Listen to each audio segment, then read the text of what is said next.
السلام علیکم ورحمۃ اللہ وبرکاتہ۔ الجرح والتعدیل لابن ابی حاتم، الحمدللہ اس پر ہم دراسہ مذاکرہ کر رہے ہیں، یعنی اس پر مزید اقوال جو جرح و تعدیل کی کتابوں میں موجود ہیں وہ بھی ہم دیکھ رہے ہیں، لکھ رہے ہیں۔ جی شیخنا، اگلے 5 رائے پر بحث کیا آپ نے، بسم اللہ۔ بسم اللہ الرحمن الرحیم۔ اگلا راوی ہے احمد بن ابی بکر ابو مصعب الزہری۔ اس کے بارے میں کچھ اقوال ہمیں ملی ہے کچھ کتابوں سے۔ مثال کے طور پر میزان الاعتدال سے 115 نمبر صفحے پر جلد اور ثقۃ حجۃ، اس کو ثقۃ حجۃ کہا ہے، اور پھر کہا ہے کہ ما ادری ما معنی قول ابی خیثمہ لابنہ احمد، کہ ابی خیثمہ نے اپنے بیٹے احمد کو کہا تھا کہ لا تکتب عن ابی مصعب واکتب عن من شئت، کہ ابی مصعب سے کچھ مت لکھو اور اس کے علاوہ جو تمہارا مرضی وہ لکھو۔ تو وہ کہتا ہے کہ یہ تو ثقۃ حجۃ ہے یہ راوی ابو مصعب، اور اس قول کا مجھے پھر یہ مقصد ہی سمجھ نہیں آ رہا کہ اس نے اپنے بیٹے سے یہ کیوں کہا ہے، اس کو کیوں منع کیا ہے۔ اس طرح الجامع الضعفاء والمتروکین اس میں بھی ہے کہ قال سلمی قال دارقطنی نے سلمی نے دارقطنی سے نقل کیا ہے کہ یقدم فی الموتى معا وابن وهب والقعنبی وابو مصعب ثقۃ، کہ ابو مصعب ہے وہ ثقۃ، وہ ثقہ ہے۔ قال سلمی پھر کہتا ہے کہ سألت دارقطنی، میں نے دارقطنی سے پوچھا عمن یقدم فی مالک یحیی بن بکیر ابو مصعب فقال ابو مصعب، کہ میں نے پوچھا کہ امام مالک کس کو ترجیح دیتا تھا، یحیی بن بکیر کو یا ابو مصعب کو؟ تو اس نے کہا کہ ابو مصعب کو امام مالک بہت ترجیح دیتا تھا۔ اور اس طرح تہذیب میں ہے کہ قال زبیر ابن بکار نے کہا ہے کہ ماتا وهو فقیہ اہل المدینہ غیر مدافع، کہ وہ ایسی حالت میں اس کو موت آئی کہ وہ فقیہ اہل المدینہ تھا، مدینہ کا فقیہ انسان وہ یہی ابو مصعب الزہری تھا۔ امام حاکم نے کہا ہے کہ کان فقیہا، کہ وہ بہت بڑا فقیہ تھا، اور عالما بمذاہب اہل السنہ، کہ وہ بہت بڑا عالم تھا مذاہب اہل سنت کا، اہل سنت کے تمام مذاہب اس میں ان کا ملک آتا، اور کان فقیہا، یہ امام حاکم کا قول ہے۔ ابن حبان نے اس طرح نقل کیا ہے، اس کو ذکر کیا ہے اس کو اپنی کتاب الثقات میں۔ امام ابن حزم نے کہا ہے کہ زیادۃ علی 100 احادیث، کہ اس کی احادیث بہت زیادہ ہے، مئات میں اس کی احادیث ہے۔ تو یہ کچھ اقوال ملی ہے، تہذیب و تہذیب سے ملی ہے، میزان الاعتدال سے ملی ہے۔ اگلا راوی ہے احمد بن بدیل بن قریش بن الحارث الایامی الکوفی۔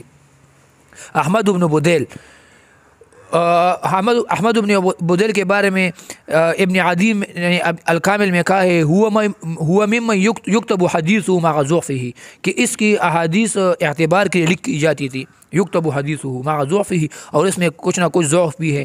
پھر کہا ہے کہ مشہور غیر متہم، یہ مشہور لیکن غیر متہم ہے۔ نسائی نے کہا ہے کہ لا بأس بہ۔ ابن عدی نے دوسرا قول نقل کیا ہے کہ حدث عن حفص ابن عیاض وغیرہ احادیث انکرت علیہ، کہ اس کی حدیث پہ مجھے انکار ہے۔ دارقطنی نے لکھا ہے فیہ لین، اس میں لین ہے۔ میزان الاعتدال میں لکھا ہے کہ قال صالح ابن احمد الحمدانی الحافظ بلغنی انه کان یسمى بالکوفہ راہب الکوفہ فلما ولا، کہ اس کو پہلے راہب الکوفہ کہا جاتا تھا، یعنی بہت بڑا مرتبہ تھا اس کا۔ فلما ولا القضاء، جب اس کو قضاء سونپتی گئی اور قضاوت اس نے وہ قبول کر لی، فظلت علی کبر السن، تو پھر وہ اپنے بڑھاپے آخری عمر میں وہ پھسل گیا تھا، اور بہت زیادہ غلطیاں اس سے واقع ہوئی تھی۔ تو قضاء کی وجہ سے اس علماء نے اس کو ضعیف کیا ہے، کیونکہ ہو سکتا ہے حافظے میں کچھ اختلاط آیا ہو۔ ابن ابی حاتم نے کہا ہے کہ محلہ الصدق، تہذیب الکمال میں ابن ابی حاتم کا قول نقل کیا ہے۔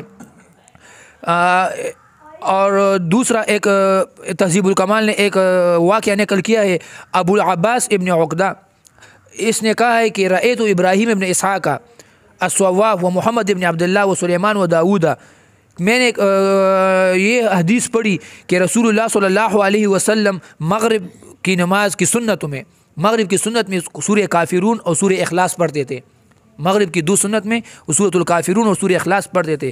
تو اس نے کہا کہ فقال من حدثک، یہ حدیث تمہیں کس نے سنائی؟ تو میں نے کہا کہ بدیل نے یہ حدیث سنائی ہے. تو اس نے کہا کہ شر لہ، یہ حدیث اس کے لیے ایک شر ہے.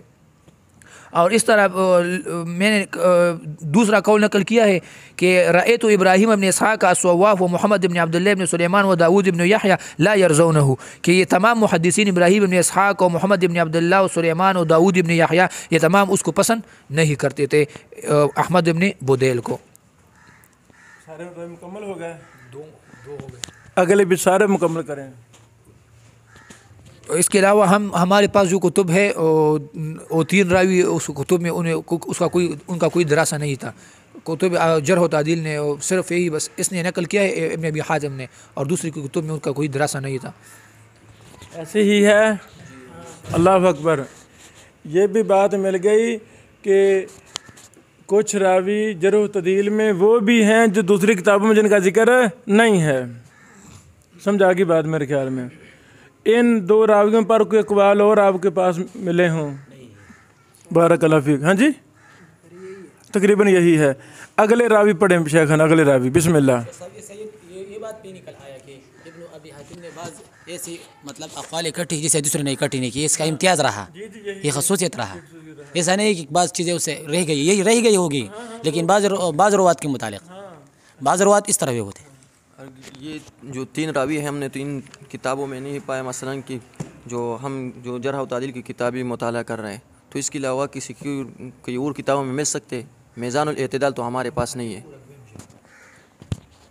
میزان بھی ہے ادھر مکتبے میں، میزان بھی ہے، لسان بھی ہے، اور میزان الجامع لکتب الضعفاء والمتروکین والکذابین میں بھی ہے، اس میں بھی ہے، یہاں بھی ہے. یعنی ابھی ہم سیکھ رہے ہیں تو منہج دینا مقصود ہے. یعنی ایک رائے پر 20 کتابیں سینکڑوں دیکھیں، انشاءاللہ کوئی نہ کچھ ملے گا، اور ضرور ملتا ہے. جی شیخ. اگلی راوی روات کی طرف ہم بڑھتے ہیں. باب الثا، اس باب الالف ختم ہو گیا، اب باب الثا ہے. 21 نمبر راوی ہے احمد بن ثابت بن عتاب الرازی المعروف بفرخویہ، رویہ عن عبد الرزاق وعمر بن عثمان الرقی وعفان والنظر بن محمد الجرشی سمع منه أبي. فقال أبو محمد سمعت أبا العباس بن أبي عبد الله الطهراني يقول كانوا لا يشكون أن فرخويه كذاب. 22 نمبر راوي أحمد بن ثعلبة الدمشقي، روي عن أبي معاوية الأسود، روی عنہ احمد بن ابی الحواری. باب الجیم شروع کیا ہمارا بھائی، اگلی 3 روایت پڑھیں گے.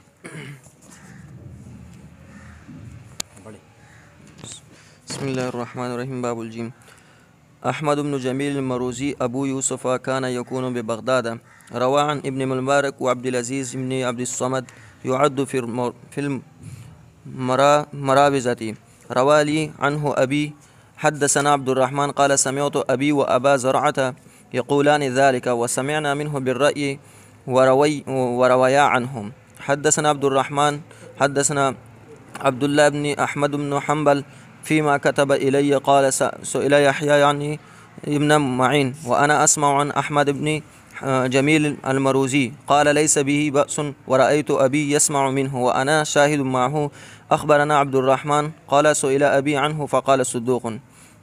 احمد بن جواس الحنفي ابو عاصم روى عن ابي الاسود احوس والاشجعي وابن المبارك حدثنا عبد الرحمن سمعت ابي وابا زرعة يقولان ذلك قال ابو زرعة يقولان ذلك قال ابو محمد روى عنه محمد بن مسلم واحسن الثناء عليه. وحدثنا عنه مسلم بن الحجاج النسابوري وابو شيبة بن أبي بكر بن أبي شيبة، روى عنه أبو زرعة وقال يعد في الكوفيين.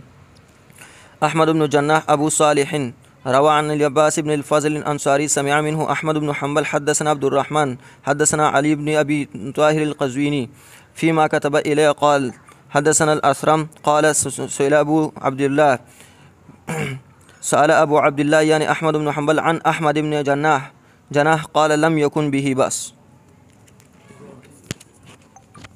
لو میرے عزیزو ان پر آپ نے دراسہ کرنا ہے انشاءاللہ. جی شیخنا بارک اللہ.